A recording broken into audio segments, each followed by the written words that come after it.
Kembali lagi dengan saya Ryan Filbert dan kembali dalam edisi Tanya Jawab bersama saya. Mungkin juga buat teman-teman semua, buat Anda yang ingin bertanya kepada saya terkait dengan investasi dan keuangan, bisa juga untuk mengirim DM ke saya. Nanti akan saya coba jawab secara satu persatu. Ya, ada beberapa pertanyaan menarik dan ada 4 tepatnya yang ingin saya coba jawab pada edisi kali ini. Maka yang pertama adalah saya sudah punya tanah untuk investasi. Bagusnya tanah itu diapain? Nah, ini agak aneh ya, udah punya tanah untuk keperluan investasi, tapi tidak tahu tanahnya mau diapain. Berarti imajinasi pertama kalau dia beli, maka menurut saya adalah karena berpikir bahwa investasi tanah itu pasti untung, yang mana akhirnya menjadi dibeli gitu ya. Tapi yang kedua adalah harusnya adalah ketika kita sebelum menentukan untuk membeli sesuatu, kita harus tahu prospeknya. Kenapa tanah itu dibeli? Misal tanah ternyata lebih kepada untuk perkebunan.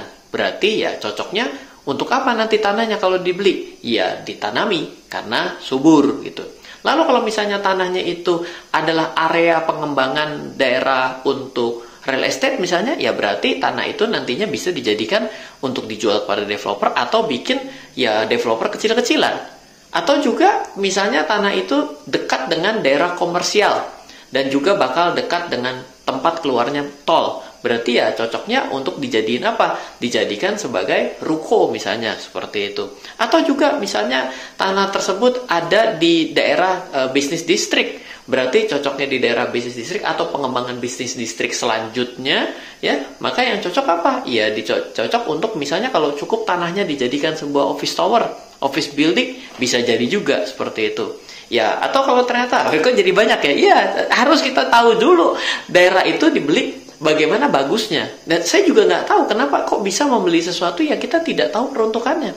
Atau karena hanya dibilang ya udah pokoknya investasi semua jenis tanah akan menjadi untung.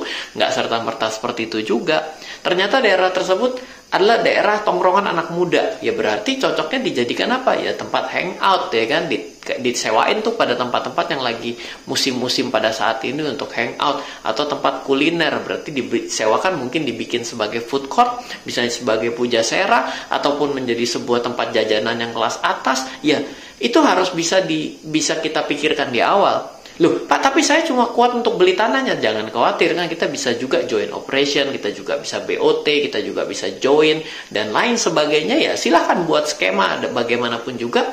Yang namanya tanah itu adalah sesuatu investasi yang harusnya datang untuk 2 hal. Satu adalah harganya naik ketika kita tidur. Yang kedua, kita juga ingin menghasilkan uang ketika kita tidur. Dalam keadaan kita bangun, kita tidur, itu bisa menghasilkan passive income buat kita. Bukan hanya capital gain saja, yaitu ketika kita jual kita baru untung. Mungkin seperti itu untuk jawaban dari video kali ini.